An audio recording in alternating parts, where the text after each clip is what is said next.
Apa tujuannya ini? Tujuannya Pak, nanti untuk mengeluarkan selain ahli sunnah wal jamaah. Karena semua yang ada di dalam buku ini adalah usul. Jika ada satu yang tidak diyakini oleh kelompok-kelompok yang ada, maka dia bukan ahli sunnah wal jamaah. Pada pertemuan sebelumnya kita sudah membahas tentang annal imana qaulun wa amal. Kemudian yang kedua wa anna al-Qur'an kalamullah. Kemudian yang ketiga wa anna al-qadara khairahu wa syarrahu minallah. Nah, ini sudah kita singgung poin yang ketiga ini tentang takdir, cuma belum tuntas ya.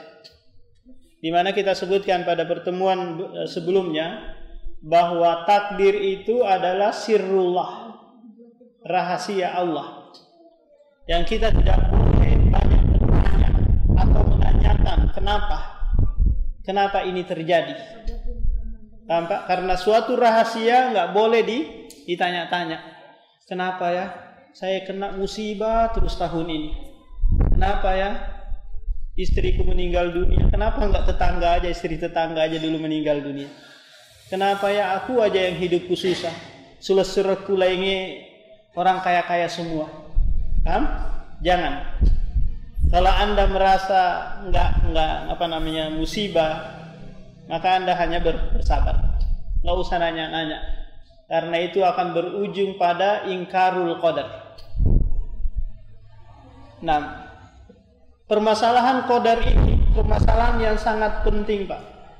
Kenapa demikian? Karena Rasulullah sallallahu alaihi wasallam tak kala menyebutkan tentang pembahasan iman terhadap takdir, dia sebut lagi tentang apa? Al-iman, antu'mina bil qadari khairihi wa syarrihi. Kala Jibril bertanya, "Akhbirni anil iman, kabarkan kepadaku tentang iman." Maka kata Rasulullah, "Antu'mina billahi, engkau beriman kepada Allah, wa malaikatihi wa kutubihi wa rusulihi wal yaumil akhir." Nah, 4 yang lain ini hanya sekedar diatofkan saja, digandengkan saja dengan sebelumnya. Tapi giliran iman terhadap takdir itu disebut lagi keimanannya. Wa antu'mina bil qadari khairihi wa syarrihi. Kenapa ini? Karena banyak orang yang menyimpang dalam permasalahan takdir. Di akhir-akhir generasi sahabat muncul kelompok namanya Qadariyah, Pak, yang mengatakan bahwa apa yang kami perbuat ini tidak ada campur tangan Allah Subhanahu wa taala. Nanti saya mau ngapain setelah ini, setelah itu baru Allah tahu. Coba lihat, keyakinan yang sesat. Menganggap bahwa saya mau ngapa-apain saja, mau joget-joget, mau gemoy dan yang lainnya, itu enggak ada campur tangan Allah Subhanahu wa taala. Ini adalah Qadariyah. Lawannya nanti Jabariyah yang mengatakan bahwa semua ini keinginan Allah, enggak ada campur tangan saya sedikit pun. Saya seperti bulu yang terbang kemana angin bertiup, ke sana bulu tersebut terbang. Bagaimana kita bisa lepas dari dua akidah sesat ini? Caranya dengan mempelajari 4 marotibul qadar, 4 tingkatan dalam membahas takdir. Tingkatan yang pertama, Pak, adalah ilmullah. Kita mengetahui, meyakini bahwa apapun yang terjadi dan yang akan terjadi semua telah diketahui oleh Allah. Sejak 50.000 tahun sebelum diciptakan alam semesta ini, semua telah diketahui oleh Allah. Nanti tahun 2024 siapa presidennya sudah diketahui oleh Allah. Nggak usah gerusu-gerusu, gerasa-gerusu sana sini. Nah, Allah juga sudah tahu siapa nanti jadi calon presiden, siapa nanti yang terpilih. Kalau sekiranya yang terpilih adalah kenikmatan bagi kita, kita bersyukur. Kalau sekiranya musibah, bersabar. Hanya itu saja. Nah, yang kedua, tingkatan yang kedua adalah kitabatullah, di mana apa yang terjadi dan yang akan terjadi semuanya sudah tercatat di Lauhul Mahfud. Sejak Allah Subhanahu wa taala menciptakan kolam, pulpen, kemudian memerintahkan pulpen tersebut, uktub ma huwa kainun ila yaumil qiyamah. Tulislah apa yang terjadi hingga hari kiamat. Tampak? Semuanya sudah tercatat. Kita mau ngapain, apa saja mau dilakukan, semuanya sudah tercatat di Lauhul Mahfud. Nah, tapi sampai hari kiamat saja. Setelah hari kiamat nanti tidak ada pencatatan lagi. Tidak dicatat. Apa kira-kira setelah hari kiamat? Bangkit, digiring, diadili, dimasukkan neraka, surga. Ini enggak tercatat di Lauhul Mahfud. Paham? Ini yang kedua. Yang ketiga adalah masyiatullah. Bahwa apapun yang terjadi dan yang akan terjadi, semuanya sudah dikehendaki oleh Allah. Paham? Yang baik maupun yang buruk semuanya dikehendaki oleh Allah. Cuma ingat Pak, kehendak Allah itu ada dua. Yang pertama adalah masyiatul kauniyah, masyiah yang sifatnya kauniyah. Apa itu kauniyah? Terjadi tapi belum tentu dicintai oleh Allah Subhanahu wa taala. Belum tentu diridhoi. Contoh, adanya iblis, adanya kekafiran, adanya kemaksiatan, kebid'ahan, adanya perpecahan. Ini semuanya adalah takdir. Dari sisi mana ini dikehendaki oleh Allah? Iya, tapi ini semua masyiah yang sifatnya apa Pak? Kauniyah. Terjadi tapi belum tentu dicintai oleh Allah. Allah tidak cinta dengan kekafiran, tidak senang dengan kemaksiatan. Lantas apa hikmahnya? Allah menakdirkan sesuatu padahal sesuatu itu tidak diridhoi oleh Allah. Maka hikmahnya pasti ada. Minimalnya Allah Subhanahu wa taala dikenal dengan At-Tawwab, Al-Ghaffar, Al-Ghafur. Kalau nanti Pak semuanya manusia baik, siapa nanti yang bertaubat? Karena nggak ada yang berbuat maksiat kan? Siapa yang meminta ampun? Allah nanti nggak dikenal dengan Al-Ghaffar, Al-Ghafur, At-Tawwab. Karena nggak ada syaitan, iblis yang menggoda mereka. Tapi alhamdulillah, ya Allah Subhanahu wa taala dengan masyiatul kauniyah ada keburukan, ada kemaksiatan, ada kesyirikan. Coba bayangkan Pak, kalau seluruh warga Balikpapan semuanya salafi, semuanya orang-orang baik, nyaman nggak tinggal di Balikpapan? Belum tentu nyaman. Bahkan nanti akan muncul kesombongan, ujub pada dirinya. Kita loh di provinsi satu-satunya kabupaten yang salafi, semua isinya hanya Balikpapan. Yang ada hanya kebanggaan. Siapa yang mau dinasehatin? Orang semuanya sudah baik-baik semua. Kan? Tapi alhamdulillah ada yang baik, ada yang buruk, dan seterusnya. Ini masyiah yang pertama, masyiatul kauniyah. Yang kedua adalah masyiatul syar'iyah. Belum tentu terjadi, tapi sudah pasti diridhoi dan dicintai oleh Allah. Mbak, seperti Allah menakdirkan sholat, puasa, zakat, haji. Apakah manusia semuanya mengerjakan? Enggak. Kalau ada yang mengerjakan, berarti perbuatan itu terjadi plus dicintai oleh Allah Subhanahu wa taala. Paham? Karena setiap ibadah itu pasti dicintai oleh Allah. Enggak mungkin ibadah itu tidak dicintai oleh Allah. Nah, ini nanti bisa menjawab tak kala ada orang berkata kepada kita bahwa saya ini mencuri totok dari Allah, takdir dari Allah. Benar ini? Hah? Benar? Iya benar. Takdir dari Allah. Iya, karena ini bagian dari masyiatullah. Tapi masyiatu yang sifatnya kauniyah. Terjadi tapi tidak dicintai oleh Allah. Sebagaimana di dalam Al-Quran Pak, banyak sekali Allah menyebutkan orang-orang musyrik itu berdalil dengan takdir bahwa kami beribadah selain Allah ini sudah dikehendaki oleh Allah. Kami menyembah patung ini dikehendaki oleh Allah. maka jawabannya benar. Tapi itu kehendak yang tidak diridhoi. Ada orang mencuri, ada orang mabuk-mabuk, berkata, ini adalah takdir Allah, ngapain kamu sewot sama saya? Kalau mau murka, marah sama Allah, Allah loh nakdirkan ini, perbuatan saya ini. Iya benar, saya nonjokin kamu juga, ini adalah takdir Allah subhanahu wa ta'ala. Saya penjarakan kamu, ini juga takdir Allah. Paham? Ya, tadi apa? Masyiatullah.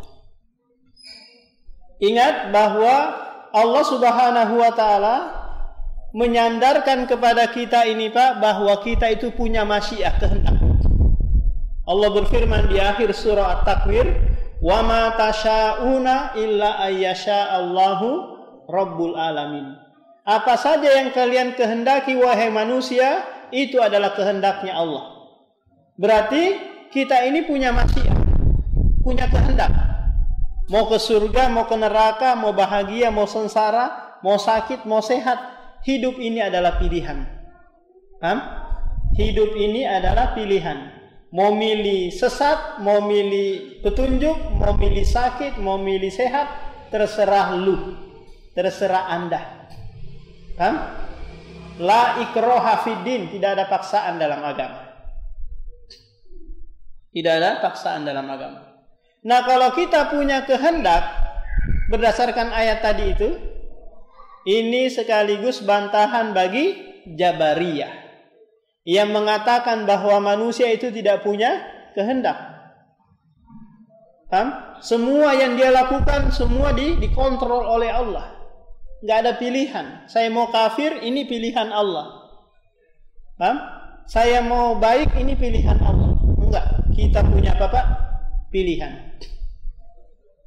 Ini marotibul qadar yang ketiga. Kemudian yang keempat adalah khalqullah.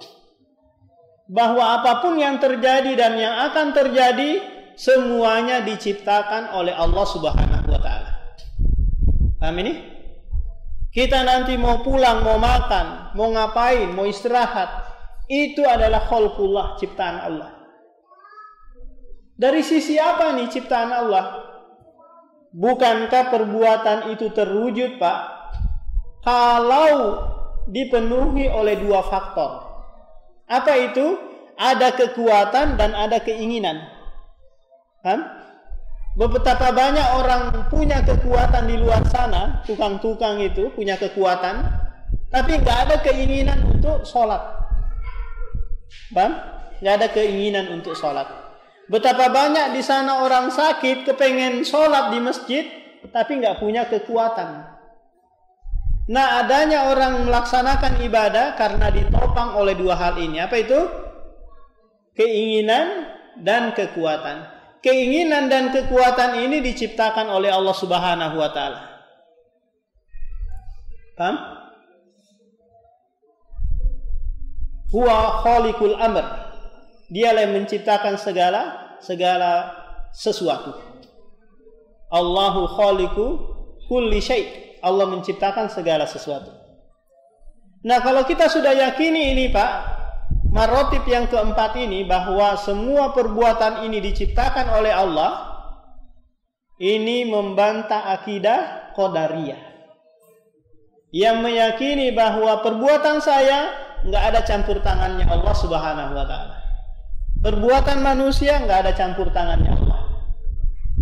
Karena Qadariyah itu majusi hadhil ummah, majusinya umat ini. Kenapa Pak? Karena orang majusi itu meyakini bahwa di alam ini ada dua Tuhan, Tuhan baik, Tuhan buruk. Majusi juga demikian, meyakini bahwa Tuhan yang berbuat baik-baik itu adalah Tuhan Allah. Yang berbuat buruk-buruk itu bukan Allah, Tuhan yang lain. Kalau Bapak pernah lihat ada di bagian dulu spanduk di dekat Rapak sana, yang tulisannya bahwa hasil korupsi itu bukan rezeki. Hasil korupsi itu bukan rezeki. Sepintas ucapan ini Masya Allah mengandung hikmah banget ya. Untuk apa? untuk menegur orang-orang yang kerjanya korupsi. Tapi ternyata di balik ucapan ini terkandung akidah qadariyah. Tambah, hasil korupsi bukan rezeki. Lantas apa? Dia berkeyakinan kalau yang hasil dari pencurian itu bukan rezeki dari Allah. Lantas dari siapa? Ini semua adalah rezeki, cuma diperoleh dari cara yang haram. Kalau yang hasil kerja ke banting tulang keris keringat, ini adalah rezeki dari cara yang halal. Paham Pak? Nah, dengan mempelajari empat tingkatan takdir tadi, maka kita akan bisa menjawab segala syubhat yang datang dalam permasalahan takdir. Kalau ada pelacur berkata, saya ini melacur karena takdir Allah Subhanahu wa ta'ala. Benar Abu Kembar? Kalau ada pelacur datang kepada Abu Kembar, jangan larang-larang saya melacur. Ini takdir Allah. Kalau mau larang Allah. Agak kira-kira kita jawab Abu Kembar.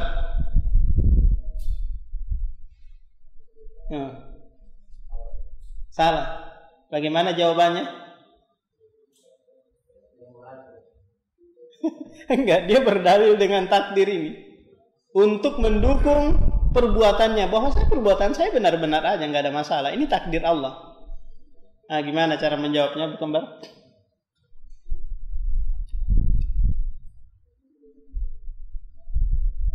Nah, coba Pak Ripai. Iya, benar takdir Allah. Iya, ini adalah masyiah kauniyah. Kenapa engkau tidak memilih masyiatus syar'iyah, baru engkau berdalil dengan takdir? Alhamdulillah saya jadi wanita yang baik-baik. Ini semua takdir Allah. Benar? Iya, benar. Jangan giliran yang buruk-buruk kamu berdalil dengan takdir. Menunjukkan bahwa engkau akan mencari pendukung nih dengan dasar takdir tadi.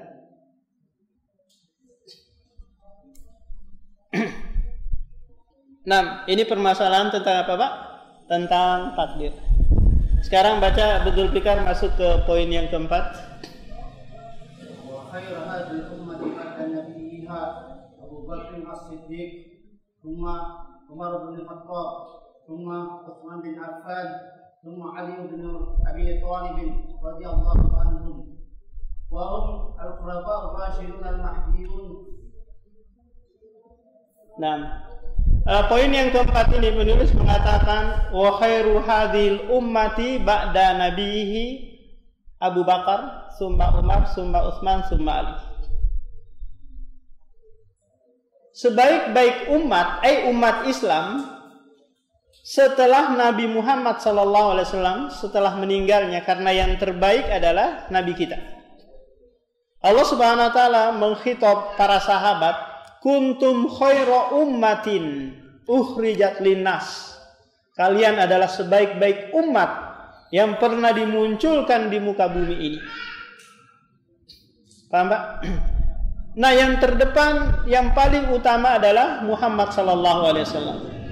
Setelah itu adalah sahabatnya. Ini dibandingkan seluruh umat-umat yang pernah muncul di muka bumi.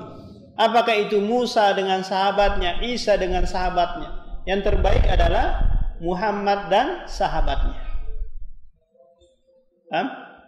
Setelah meninggalnya Rasulullah SAW di tahun 11 Hijriah, tanggal 12 Rabiul Awal, hari Senin, di waktu duha, para sahabat sedih, hari yang penuh dengan kesedihan.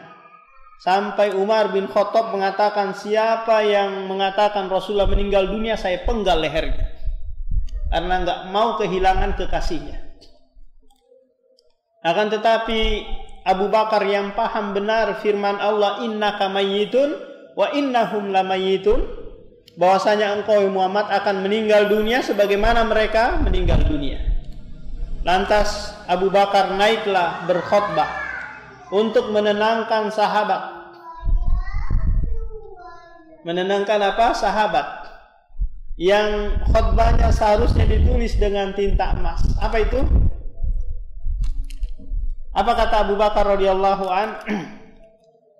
Man kana minkum ya'budu Muhammadan fa inna Muhammadan qad mat. Wa man kana minkum ya'budullaha fa innallaha hayyun la yamut. Barang siapa yang di antara kalian menyembah Muhammad, maka Muhammad hari ini telah tiada. Barang siapa yang kalian menyembah Allah, maka sungguh Allah adalah zat yang maha hidup, tidak pernah mati. Akhirnya mereka redam, tenang. Setelah itu datang Fatimah minta apa? Minta warisan. Minta apa? Minta warisan. Karena dia berdalil dengan firman Allah dalam surah An-Nisa bahwa anak-anak itu dapat warisan, laki-laki maupun perempuan, tanpa memandang apakah bapaknya nabi atau enggak.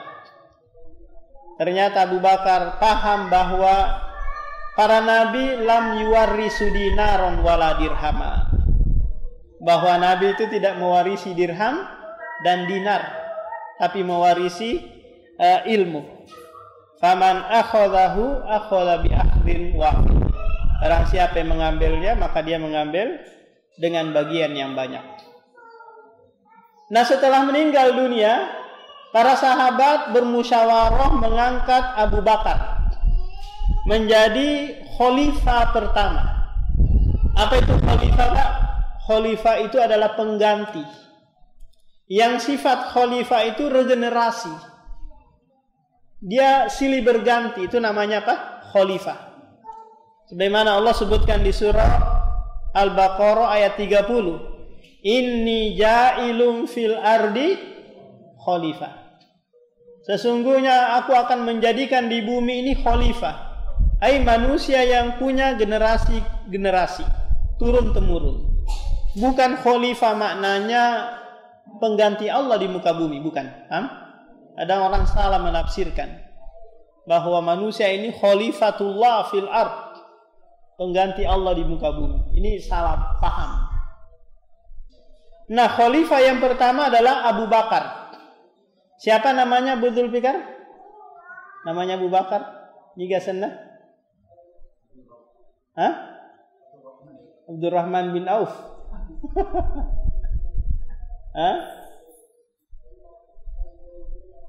Niga Pak Imam Hasanah.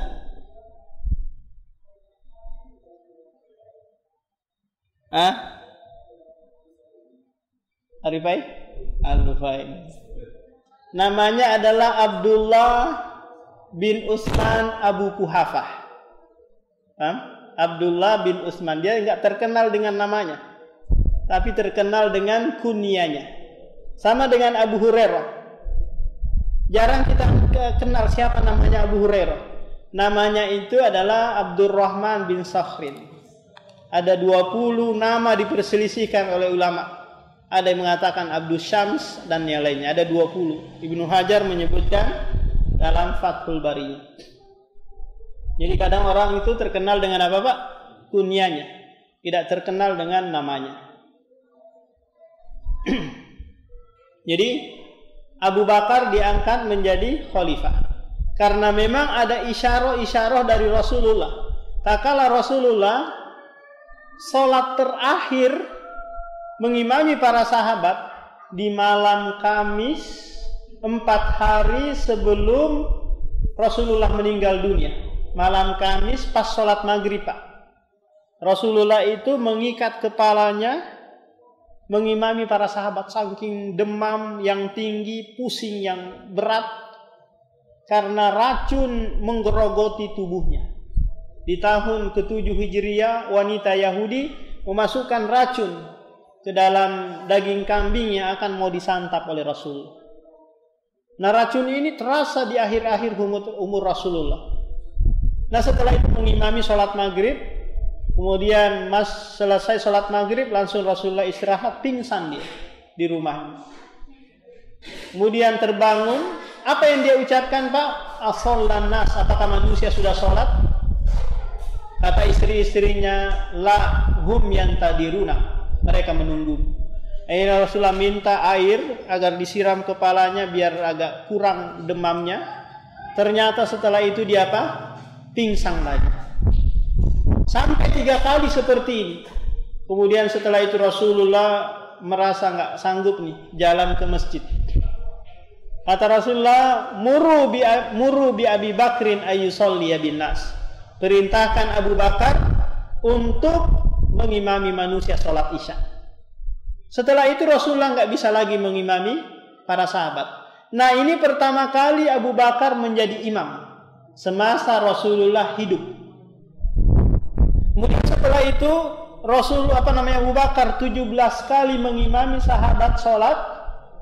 Pas sholat fajar di hari Senin, Rasulullah menyingkap jendelanya, tirai jendelanya, dan melihat para sahabat sholat, nampak cahaya putih di wajahnya. Sahabat meliriknya, melihat mungkin Rasulullah mau keluar. Akhirnya Abu Bakar mundur. Barangkali Rasulullah mau keluar untuk sholat berjamaah. Ternyata Rasulullah mengisyarahkan tetap di tempat kalian. Akhirnya Abu Bakar tetap melanjutkan mengimami para sahabat. Nah, ini adalah isyarah bahwa sepeninggal Rasulullah yang jadi pemimpin adalah Abu Bakar radhiyallahu anhu. Nah, Abu Bakar menjadi khalifah selama 2 tahun 3 bulan. Ya, 2 tahun 3 bulan. Beberapa hari setelahnya sedikit. Setelah itu meninggal dunia karena sakit.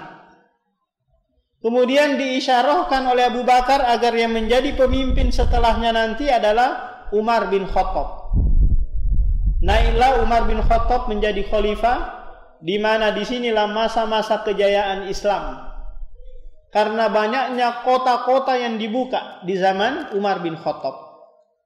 Nah, di zaman Umar bin Khattab ini dia memimpin menjadi khalifah selama 10 tahun 6 bulan. 10 tahun 6 bulan. Nanti catat ini Pak, semua nanti totalnya itu 30 tahun. Berapa? 30 tahun. Karena Rasulullah memang sudah mengisyarahkan nanti bahwa khilafatun nubuwah salasuna sana. Kekhilafan kenabian itu hanya 30 tahun. Setelah itu dianggap raja-raja. Kan? Jadi nanti Muawiyah raja, Sulaiman bin Abdul Malik raja, Abdul Malik bin Marwan ini raja-raja. Semuanya dianggap apa? Raja. Abdul Aziz juga dianggap apa? Raja-raja. Tidak dianggap sebagai apa? Khalifatun nubuwah. Kalau mereka menganggap dirinya khalifah, bukan khalifatun nabi. Kemudian setelah itu Umar dibunuh oleh Abu Lu'lu' al-Majusi, seorang budak Majusi yang pura-pura masuk Islam, kemudian berdiri di shaf pertama di saat Umar mengimami para sahabat sholat subuh.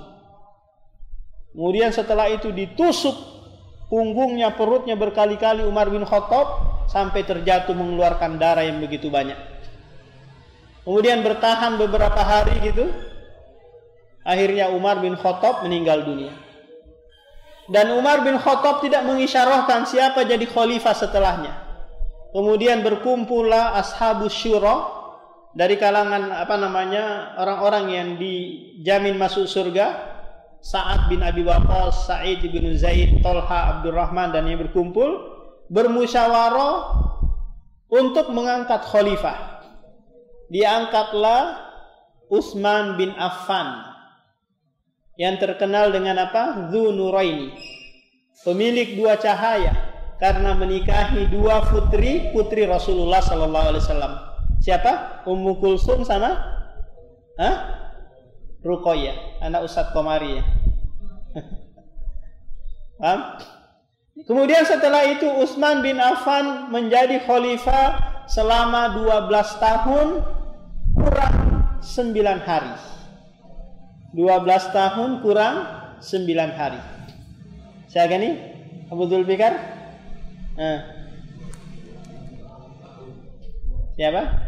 10, 2, 12 23 sudah ya? 23. Kemudian setelah itu Utsman dituduh nepotisme oleh orang-orang Khawarij dari Irak, dari Mesir, menuduh Utsman nepotisme. Apa itu? Hanya mementingkan keluarga. Yang diangkat jadi gubernur ini semua keluarga. Akhirnya Utsman dikepung di rumah oleh orang-orang Khawarij. Kemudian setelah itu dibunuh, ditusuk dalam keadaan Utsman membaca Al-Quran, dalam keadaan Utsman berpuasa. Kemudian Utsman meninggal beberapa hari kemudian. Sampai Utsman minta air, nggak dikasih apa? Nggak dikasih air dari sumur yang pernah dia wakafkan. Dan kemudian setelah itu diangkat lagi Ali bin Abi Thalib menjadi khalifah.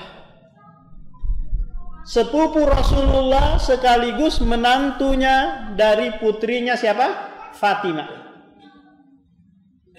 Nah, Ali bin Abi Thalib menjadi khalifah selama 4 tahun 3 bulan. 4 tahun 3 bulan.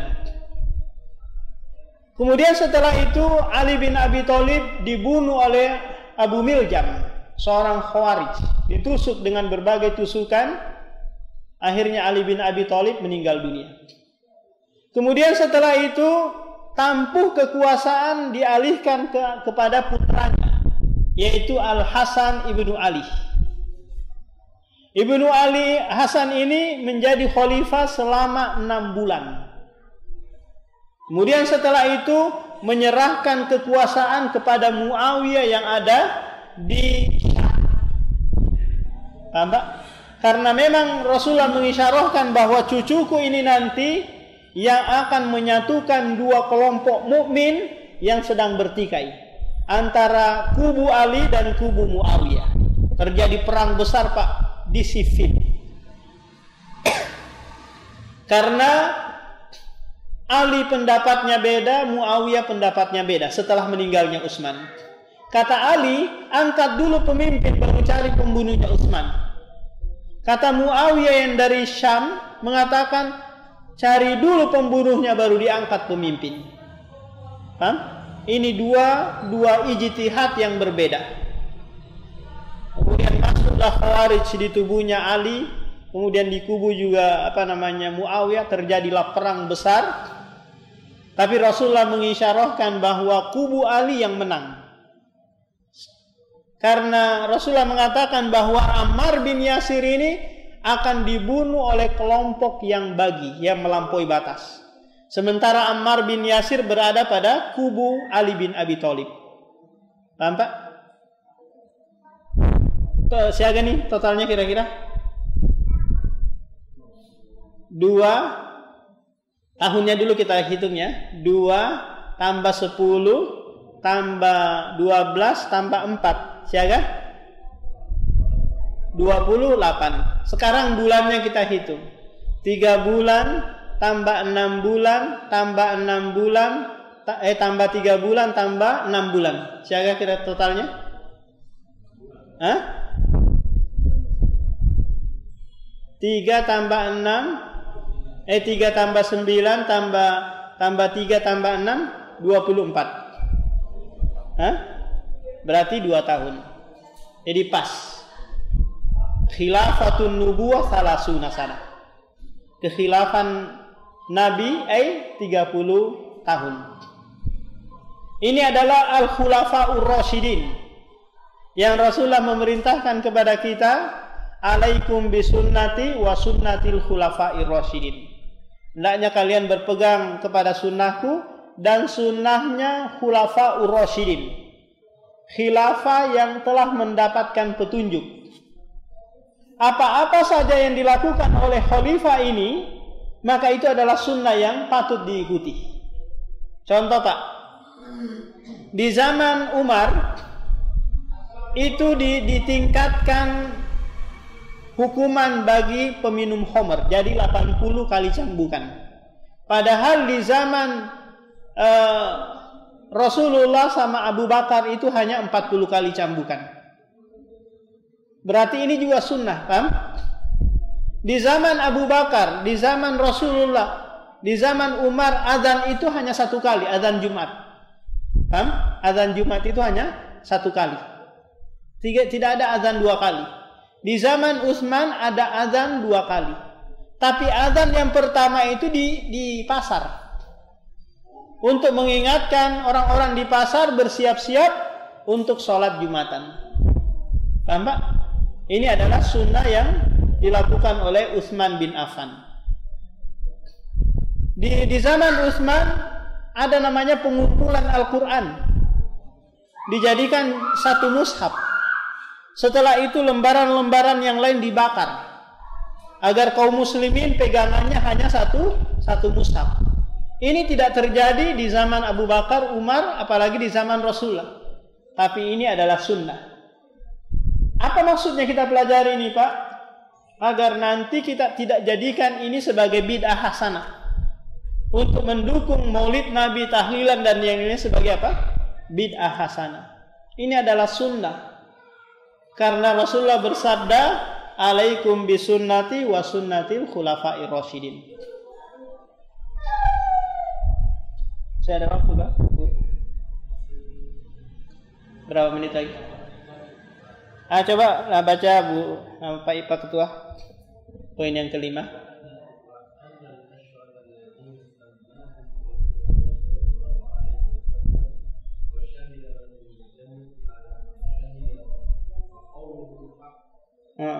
At-tarahmu, kita saling mengucapkan yang baik kepada al-mubasysyaruna bil jannah. 10 orang yang dikabarkan masuk surga oleh Rasulullah padahal mereka masih hidup.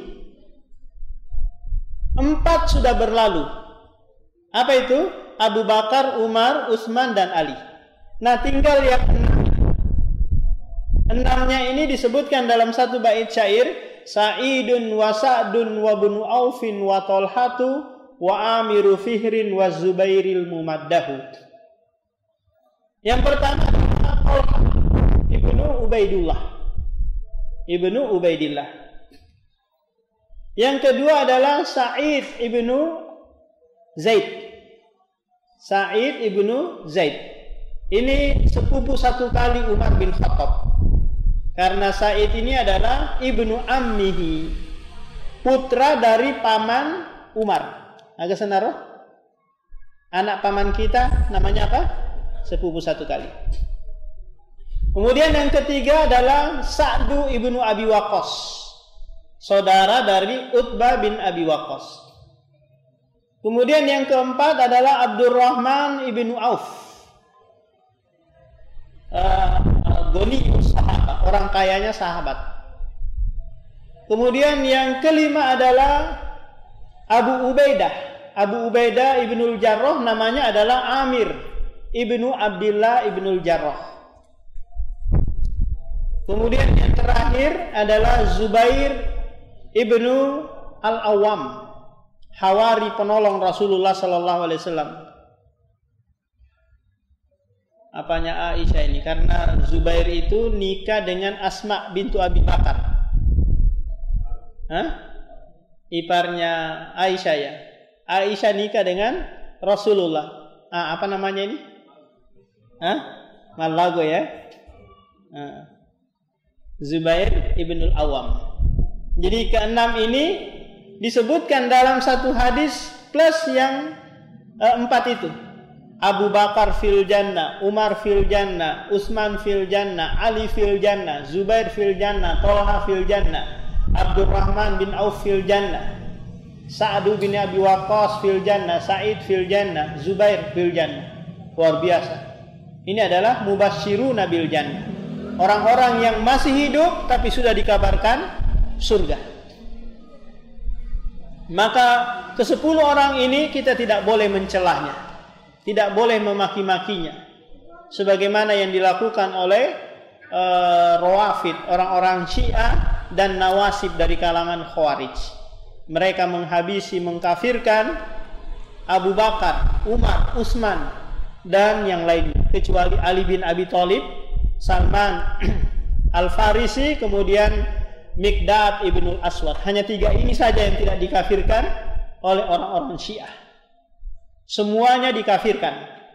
Yang lebih dia benci adalah Abu Hurairah. Apa semua tujuannya ini, Pak? Tujuannya agar Islam itu tidak diterima lagi. Karena nggak mungkin kita menerima Islam kecuali dari jalur para sahabat. Kalau orang yang membawa Islam saja sudah dikafirkan, maka pasti kita akan nggak mau menerima Islamnya, kan, agamanya yang dia anut. Apakah mereka nggak habis pikir ya? Apakah mungkin Rasulullah hidup bersama orang-orang kafir ini? Sebagai sahabatnya menemaninya sampai puluhan tahun lamanya. Apakah tidak ada wahyu yang menyampaikan bahwa ini semua orang-orang kafir ini? Bukan orang munafik lagi, orang kafir. Orang munafik saja disampaikan oleh Allah. Ini orang-orang munafik ini. Apalagi orang kafir. Jadi ahlu sunnah wal jamaah at-tarahhumu ala jami'is sahabah. Bersikap baik, berkata yang baik kepada seluruh sahabat. Karena mereka adalah orang-orang pilihan. Orang-orang yang dikatakan oleh Allah Subhanahu wa taala dalam surah At-Taubah ayat 100, was-sabiqunal awwaluna minal muhajirin wal ansar walladzina tabauhum bi ihsan radhiyallahu anhum wa raduh. Allah telah meridhoi mereka. Allah telah menjamin surga bagi mereka. Dari kalangan muhajir dan ansar yang jumlahnya ratusan ribu. Nah, demikian Pak yang bisa disampaikan. Barangkali ada yang mau ditanyakan?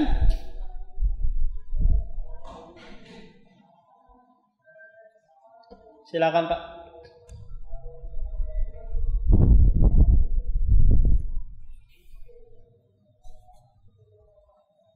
Nah, kalau tidak ada kita tutup. Subhanakallahumma wa bihamdika asyhadu an la ilaha illa anta astaghfiruka wa atubu ilaik. Assalamualaikum warahmatullahi wabarakatuh.